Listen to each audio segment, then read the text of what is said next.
Okay, hello everyone. I am kind of upset because I had to redo it and the recording software was not on. So I'm a little upset, but I'm going to kind of have to redo this very quickly, and I mean very quickly.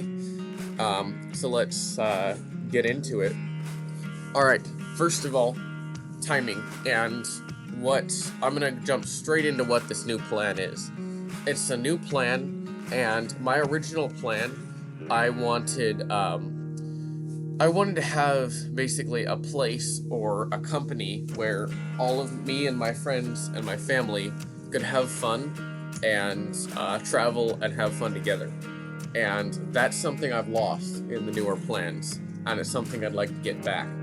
But there's also, I've wanted, now that I've kind of become a Christian, so to speak, or gotten more involved, I can't pick a time when I wasn't a Christian versus when I am, but I know that I am, and I want to be involved in mission work now. And that doesn't sound super fun for everyone, but I think this idea, this plan that I have, will be fun. And I think it's going to definitely benefit our country and have a lot of fun travel for all of me and my friends and my family. And I'm going to need all the help I can get for this plan. So, first off, what is it? The Alliance. Now, the Howland Mission Society has been part of a greater organization that's kind of a loose organization we call the Alliance. But I want to convert the Alliance into an actual alliance of churches, mission organizations, Christian youth groups, Christian groups, basically get all the Christians in our area together. And if we can all work together, then we can make a difference. And if we can spread the gospel, starting in our cities, and if we take this seriously, starting in our cities, then Western Washington, then if we can spread the gospel to Washington State and turn this state around, get this state to turn back to God and start changing the policies. And this Washington State's one of the harder ones, and I'm not trying to make political distinctions here, but there's a lot of Democrats and there's a lot of non-Christians and bureaucrats in Washington State. And no offense to anyone who identifies as any of those, but the point being is that it's not very Christian right now.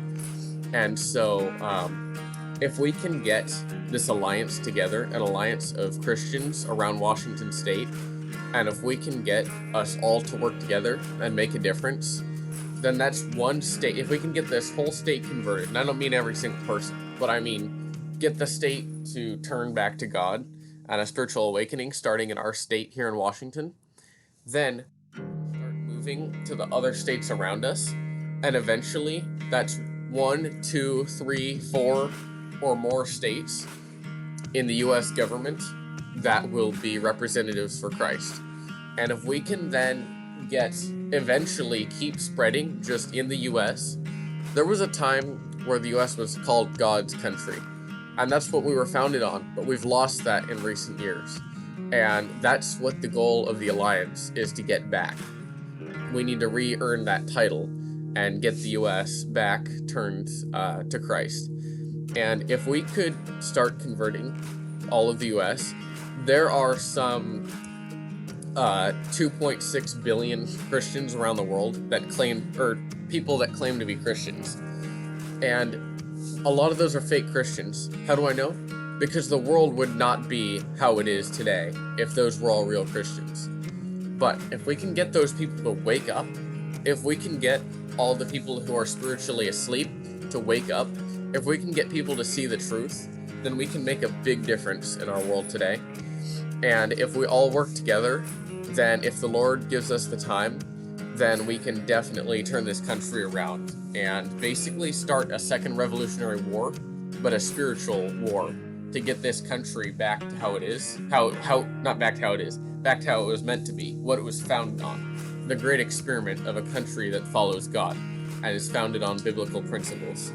If we can get that back, then the US can be a light to other nations, and we can start spreading the alliance to other nations.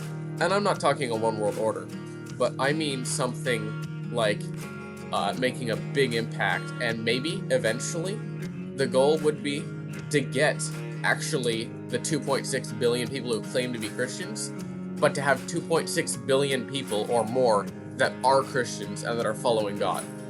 This alliance would have, basically, we would have like a council that would have leaders from all the different organizations and churches come together to discuss how to best serve the Lord, and to come to pray together, worship together, and just generally talk to each other.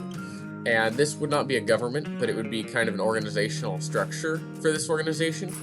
And the point isn't what denomination they're from. The point isn't to make everyone Protestant or Lutheran or Baptist. The point is, despite the denominations, make sure that everyone is following Christ, and it's about faith. And so Mormons are not part of this unless they become Christians, and so forth, because Mormonism is not Christianity. And so I think it'd be really cool, and we could definitely do a lot. Plus, all these mission trips, while we're out spreading the gospel, we get to see, like you're seeing in the background, beautiful places and travel all around the place, exploring God's creation.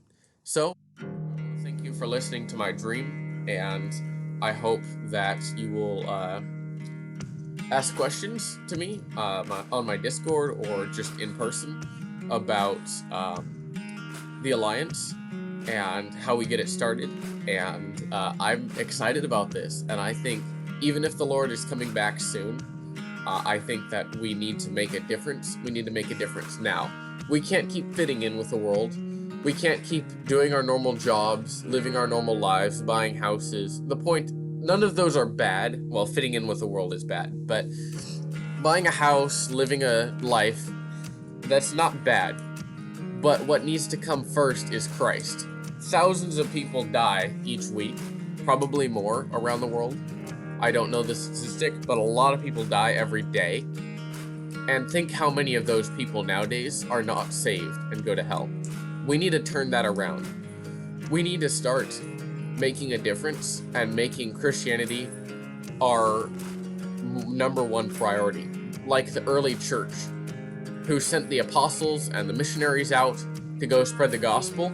And while the majority of Christians were still living where they were and weren't on mission trips, they were doing everything they could, living for Christ and being an example to others, and living out their mission field where they are. And I think we need to start that again. For instance, putting tracts, doing dog walks, or just walking around your area and putting gospel tracts in mailboxes is a great way to start doing this. And so I'm excited about this, and I hope that this can become a reality. And yeah, we can make a difference. And so the last thing I want to, two things I want to say. To live as Christ and to die is gain. We need to live as Christ, and we need to put him first, no matter the consequences. We need to show this broken world that God's army is ready to stand up and fight. Like Abraham Lincoln said, I'm not concerned as to whether God is on my side. What I'm worried about is if I'm on God's side. And I'm pretty sure that's from memory. Don't quote me on quoting him. Go look at the actual quote. But the point being is we need to follow God and set an example to others. And we need to live for Christ and make him our number one priority, and make sure we're living for him, walking by faith, and spreading the gospel. So thank you for listening, everyone, and I will see you all next time. Goodbye.